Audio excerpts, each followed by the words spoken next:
Welcome to hit TV. ఈ రోజు మనతో పాటు ఐకానిక్ ఆస్ట్రాలజర్ గట్టుపల్లి సురేష్ బాబు గారు ఉన్నారు. వారితో మాట్లాడి మరిన్ని విషయాలు తెలుసుకునే ప్రయత్నం చేద్దాం. నమస్తే గురువు గారు. జై శ్రీమన్నారాయణ. గురువు గారు, 2026 వస్తుంది కదా, మరి ఈ 2026 లో ఏ ఏ రాశుల వారికి ఎలా ఉండబోతుంది అంటారు? జై శ్రీమన్నారాయణ. 2026 ఏదైతే 2026 సంవత్సరం ఉందో, ఈ 2026 సంవత్సరంలో మారేటువంటి గ్రహాల గురించి మనం ముందుగా ఆలోచించినట్టయితే కనుక జనవరి 10వ తారీఖు నుంచి 18వ తారీఖు వరకు ఏర్పడేటువంటి మారేటువంటి గ్రహాలు కొన్ని మనం తెలుసుకోవాలి. ముఖ్యంగా ఇక్కడ శని భగవానుడు జనవరి 10వ తారీఖున మారుతున్నాడు. అయితే ఇక్కడ ఎక్కడ ఉందంటే కనుక స్థల మార్పిడి, అంటే రాశి ప్రకారంగా మారకుండా నక్షత్ర ప్రకారంగా మారుతున్నాడు. ఈ నక్షత్ర ప్రకారంగా మారినప్పటికీ కూడా మీనరాశిలోనే సంచరిస్తారు శని భగవానుడు. ఇదొకటి. రెండోది 13వ తారీఖున 14వ తారీఖు 15, 16, 17 ఈ 4 దినాల్లో కూడా ఒక్కొక్క రోజున ఒక్కొక్క రాశి మారుతున్నారు. ఒక్కొక్క రోజున ఒక్కొక్క గ్రహం మారుతుంది. మొదటిగా చూసుకుంటే శని భగవానుడు 10వ తారీఖు, ఇక 13వ తారీఖు వచ్చేసేమో బుధ భగవానుడు, 14వ తారీఖు వచ్చేసేమో రవి భగవానుడు, 15వ తారీఖు వచ్చే శుక్రుడు భగవానుడు, ఇలాగ మనకి 16వ తారీఖున వచ్చేసేమో కుజుడు, 17వ తారీఖు ఏమో రవి. అలాగ మనకు చూసుకుంటూ పోతే కనుక 5 గ్రహాల పంచగ్రూటమిగా ఏర్పడుతుంది మకర రాశిలో ఈ జనవరి మాసంలో. ఇక చూస్తే కనుక ఈ రకమైనటువంటి ఏదైతే గ్రహ కూటమి ఉందో దీని తర్వాత ద్వాదశ రాశుల వారికి ఎలా మారబోతుంది. ఇక అతిపెద్ద గ్రహాలైనటువంటి శని భగవానుడు ఒకటే మారుతున్నారు. ఇక జూన్ జూలై మాసాల్లో గురువు మారుతుంటాడు. అలానే ఈ సంవత్సరం మొత్తం కూడా కొనసాగేటువంటి రాహు కేతువులు, ఇవి అతిపెద్ద గ్రహాలైనటువంటి మార్పులు చేర్పులు. ఇక దీనికి సంబంధించినటువంటి గ్రహాలను బట్టి ద్వాదశ రాశుల వారికి ఎలా ఉండబోతుంది అనేది ఈ సంవత్సరం మొత్తం కూడా మనం ఎలా ఉండబోతుంది, దశాంత దశలో ఒకటి చూసుకోవాలి, గోచార ప్రకారం ఒకటి చూసుకోవాలి, వారి అదృష్టాన్ని ఒకటి చూసుకోవాలి. ఇక మీదట వారికి ఎలా ఉండబోతుంది, ఎలా కార్యాచరణ చేస్తే ఎంత బాగుంటుంది, ఎవరెవరు ఏ రంగాల్లో అడుగు పెట్టడం ద్వారా, ఎలాంటి జాబులు చేయడం ద్వారా వారికి వెసులుబాటు కావచ్చు, గ్రహాల యొక్క స్థితిగతులు కావచ్చు, వారి యొక్క ఆచరణ విధానాలు కావచ్చు, ఈ రకంగా మనం పరిగణనలో తీసుకున్నట్టయితే కనుక ఎవరెవరు ఎలా పరిగణనలో తీసుకోవచ్చు, ఎలా ఎదుగుతారు, ఎలా వారికి అపకీర్తి అనపకీర్తి, అలానే ఈ ఎదుగుదలలో కూడా వారికి ఎలా ఉండబోతుంది మనం ఒక్కసారి 2025 సంవత్సరం జనవరి మాసం నుంచి డిసెంబర్ మాసం వరకు కూడా ఒకసారి చూసుకున్నట్టయితే కనుక గురుగారు, ఈ 2026వ సంవత్సరంలో మీన రాశి వారికి ఎలా ఉండబోతుంది అంటారు? ద్వాదశ రాశుల్లో చివరి రాశి మీనరాశి. మీనరాశి వారికి ఆల్రెడీ శని భగవానుడు అయితే ఉన్నాడు. దాంట్లో 12వ స్థానంలో చూసుకున్నట్టయితే కనుక రాహు ఉన్నాడు. ఇటు చూసుకుంటే సింహరాశిలో అయితే కనుక కుజుడు ఉన్నాడు, కేతు ఉన్నాడు. ఇటు చూసుకున్నట్టయితే కనుక 3వ స్థానంలో గురువు ఉన్నాడు. ఇవైతే గ్రహాలు మారేవి కాదు. ఇకపోతే జనవరి 10వ తారీఖు మారేటువంటి శని భగవానుడు, నక్షత్రం మార్పు చెందేటువంటి శని భగవానుడు. కాబట్టి మీనరాశి వారికి 2025 కన్నా 26వ సంవత్సరం మిశ్రమమైనటువంటి ఫలితాలు కనిపిస్తాయని చెప్పొచ్చు. కాదు, వీరికి బద్ధకం ఎక్కువగా ఉంటుంది. జలతత్వమైన రాశి ఇందులో, అందులోనూ అగ్నితత్వమైన నక్షత్రాలు ఉన్నాయి. కాబట్టి తొందరపాటు నిర్ణయాలు తీసుకోవడం వలన నష్టపోయేటువంటి కనిపిస్తూ ఉంది. ఇలాంటి తొందరపాటు నిర్ణయాలు అయితే ఖచ్చితంగా తీసుకోకూడదు వీరు. అదేమనంటే మా అత్తగే చెప్పింది, మా తమ్ముడు చెప్పినాడు, మా బావగారు చెప్పినారండి, మా తాతగారు చెప్పినారండి కాకుండా వీరికి వీరే తీసుకోవాల్సిన నిర్ణయాలు తీసుకోవాలి. ఎదుటి వాళ్ళు మాట విన్నారంటే కనుక ఖచ్చితంగా ఏదో ఫ్లేవర్ వేసుకొని పోతా ఉంటారు. కాబట్టి వీరు ఏంటంటే ఎదుటి వాళ్ళ మాటలు వినకుండా వీరి మనసుకి ఏదైతే నచ్చుతుందో, వీరి ఆచరణకి ఏదైతే ఉంటుందో, వీరి మైండ్కి ఏదైతే చెప్తుందో ఆ కార్యక్రమం చేసుకుంటూ ఉంటే లాస్ అయినా లాభమైనా వీరే పొందుతారు. లాభం అయ్యారనుకోండి, నేను చెప్పాను కాబట్టి బాగుపడ్డారని చెప్తారు ఎదుటి వారు.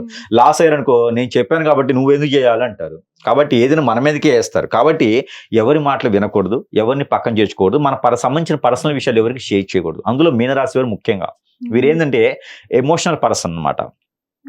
ఊరికి నిట్టే ఏడుస్తుంటారు, నెత్తిన నీళ్ల కుండ పెట్టుకుని ఉంటారు అన్నమాట. ఏదైనా కదిలిచ్చామంటే ఏడుస్తూ ఉంటారు. ఒక మాట అనగానే ఇక నరనరాలు పీక్కుంటారు, నన్ను ఎందుకు అనాలి, అసలు నేను ఏం తప్పు చేశాను, అసలు నాకు ఎందుకు ఏమైంది, నేను ఏమన్నా అన్నానా అని పీక్కుంటా ఉంటారు. కాబట్టి వీళ్ళని ఏం అనకూడదు, ఎమోషనల్ గా ఉంటారు. వీళ్ళు కక్ష సాధింపు చర్యలు వీరి డిఫరెంట్ గా తీసుకుంటారు. కక్ష ఆ కక్ష తట్టుకునేది కాదు. ఇక మనం ఇంట్లోకి వస్తే మాట్లాడరు, మొహన్ అలా పెట్టుకుంటా ఉంటారు.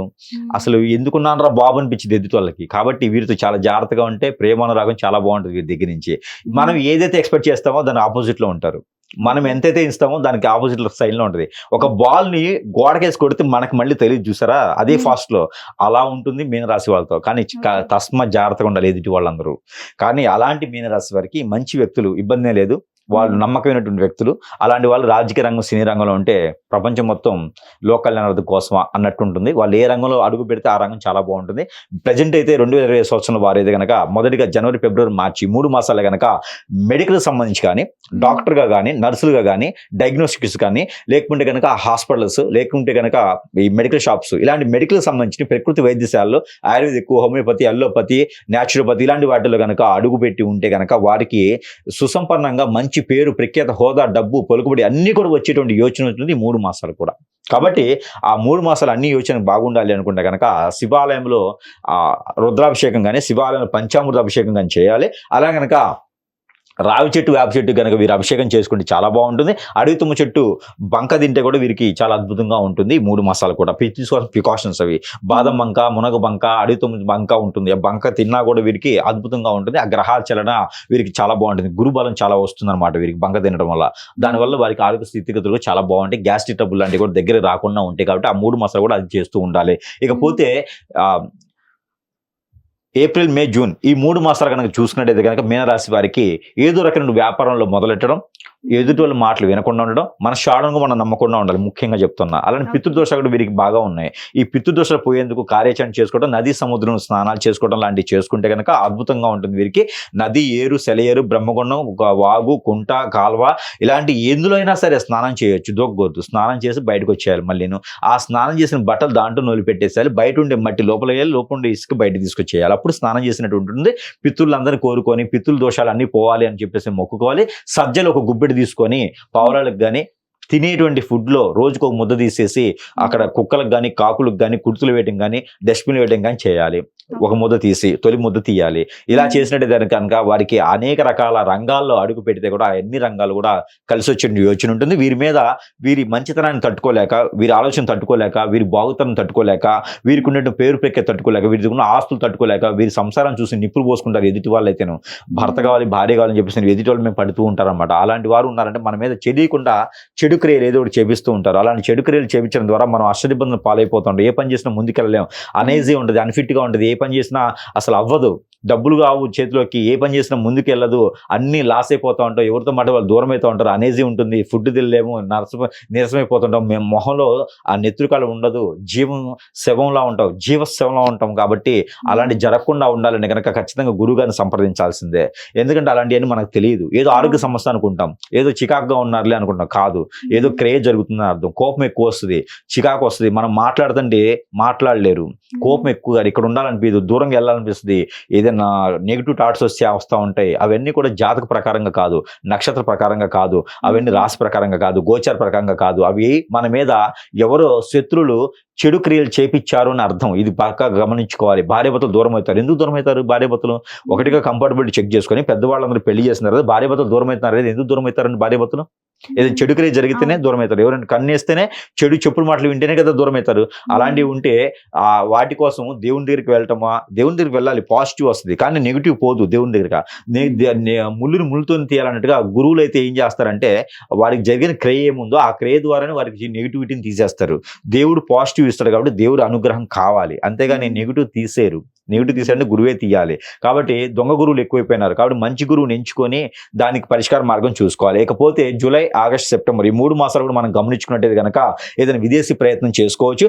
ఆ విదేశీ ప్రయత్నం కూడా మోసపోయేదానికి కనిపిస్తూ ఉంది. కాబట్టి దానికి తగ్గట్టుగా మోసపోకుండా విదేశీ ప్రయత్నం చేయాలి. ఎవరికైనా డబ్బులు ఇవ్వడం కానీ, ఇన్స్టిట్యూట్లో మాట తీసుకోవడం కానీ, లేకపోతే వారి నుంచి ఏదైనా రికమెండేషన్ చేయడం కానీ చేయకూడదు. మన సొంతంగా ప్రయత్నం చేసుకుంటే మాత్రమే విదేశీయానం సెట్ అవుతుంది. అలానే యూనివర్సిటీ సీట్లు దొరుకుతాయి, విదేశాల్లో జాబులు లభ్యపడతాయి. అలానే గల్ఫ్ కంట్రీస్ ప్రయత్నం చేసినట్టయితే కనుక ఖచ్చితంగా అక్కడ మీరు రాణించేట కనిపిస్తుంది. ఎందుకంటే శుక్రుడు భగవాన్ యొక్క దృష్టి, అలానే కేతు ఒక దృష్టి కూడా బాగా ఉంది. కాబట్టి అలానే గల్ఫ్ కంట్రీకి ప్రయత్నం చేస్తే ఖచ్చితంగా వెళ్ళేదానికి అయితే కనపడుతూ ఉంది. వేరే కంట్రీలు అయితే కనుక అంత పెద్దగా ఉండదు. గల్ఫ్ కంట్రీలు 17 మనకి ఈ రోజుల్లో అయితే ఈ 17 గంటలు ఏదైనా ప్రయత్నం చేస్తే ఖచ్చితంగా అక్కడికి వెళ్ళేదానికి అయితే యోచన కనిపిస్తుంది. లేదా డబ్బులు ఆదాయం ఉండదు, వీరికి లాస్ అయిపోతారు, నష్టపోతారు. బ్రోకర్లను నమ్మేస్తే నష్టపోతారు, ఏజెంట్లు నమ్మితే కనుక.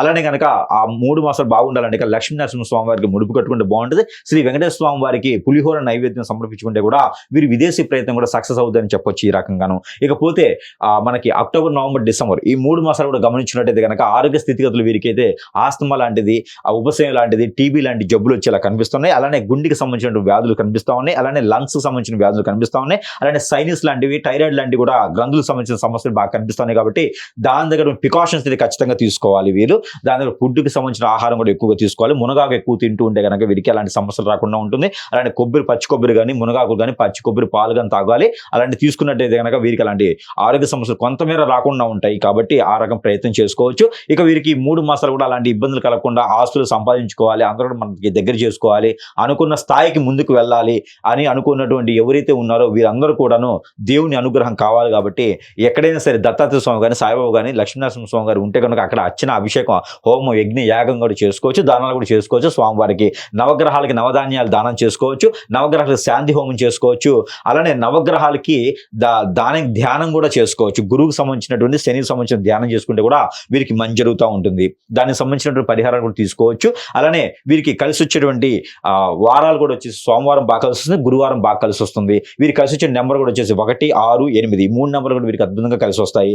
ఇక వీరికి కలిసి వచ్చేటువంటి కలర్స్ అయితే కనుక వైట్ కలర్ బాగుంటుంది, సిమెంట్ కలర్ బాగుంటుంది, కాఫీ కలర్ బాగుంటుంది. ఈ 3 కూడా, రెడ్ కలర్ కూడా వీరికి అద్భుతంగా ఉంటుంది. ఇక ఈ 4 కలర్ కూడా వీరికి అద్భుతంగా ఉంటుంది. కలిసి వచ్చే మాసాలు వచ్చేసి జనవరి మాసం బాగుంటుంది, మార్చి మాసం బాగుంటుంది, జూలై మాసం బాగుంటుంది, అలానే అక్టోబర్ మాసం కూడా వీరికి అద్భుతంగా ఉంటుందని చెప్పొచ్చు. ఇక వీరికి అన్ని రకాల రంగాల్లో ముందుకు రావాలనుకుంటే కూడా ఏదైనా దేవుని అనుగ్రహం వీరికి ఖచ్చితంగా ప్రతిరోజు కూడా వీరు చేసుకోవాల్సిన పరిహారం ఏంటంటే కనుక లవంగాలు ఒక 2 నైట్ కూడా తినేసి పడుకొని వాటర్ దగ్గర పడుకుంటే కనుక మంచి నైపుణ్యం ఉంటుంది. జాజికాయ పాలల్లో వేసుకుని తాగితే కూడా వీరికి అన్ని రకాల రోగాలు, నొప్పులు కూడా తగ్గిపోతుంది. శని భగవాన్ అశుభ దృష్టి కూడా వీరికి తొలగిపోతుంది. కాబట్టి జీవితం ఎదగానే కోరిక, ఆశ, కుతూహలం బాగా ఉన్న వారికి అయితే కనుక ఇలాంటి ప్రయత్నాలు అన్ని చేసుకుని ముందుకు వెళ్ళొచ్చు. అలా అవ్వట్లేదంటే మాత్రం ఖచ్చితంగా గురువు గారిని సంప్రదించాల్సిందే. ధన్యవాదాలు గురువు గారు, చాలా చక్కగా వివరించారు. హిట్ టీవీ యాప్, ఇందులో short news, live news, entertainment shows, movies, digital magazines తో పాటు మీ జిల్లా వార్తలను కూడా ఫ్రీగా చూడొచ్చు. ఇంకెందుకు ఆలస్యం, వెంటనే హిట్ టీవీ యాప్ ని డౌన్లోడ్ చేసుకుని ఫ్రీగా ఎంటర్టైన్మెంట్ పొందండి. Hit TV app. Hit TV app. Please download hit TV app. Hit TV app ని ఫ్రీగా డౌన్లోడ్ చేసుకొని ఎంజాయ్ చేయండి. మీకు నచ్చిన ఎంటర్టైన్మెంట్ కోసం హిట్ టీవీ యాప్ ని ఫ్రీగా డౌన్లోడ్ చేసుకొని ఎంజాయ్ చేయండి. హిట్ టీవీ యాప్ ని డౌన్లోడ్ చేసుకుని ఆస్వాదించండి, ఆశీర్వదించండి. ఇంతమంది సెలబ్రిటీలు హిట్ టీవీ యాప్ ని డౌన్లోడ్ చేసుకోండి అని చెప్తున్నారంటే ఎంత మంచి యాప్ ఆలోచించండి. అమెరికా అమెరికా అమెరికా అమెరికాలో చదవాలనుకునే వాళ్ళకి విశ్వసనీయమైన పేరు మన శౌర్య కన్సల్టెన్సీ. UK లో 1 year masters. UK లో 1 year masters. 2 years work permit up to 5 years visa. Contact Saurya Consultancy. Contact 89851 89851.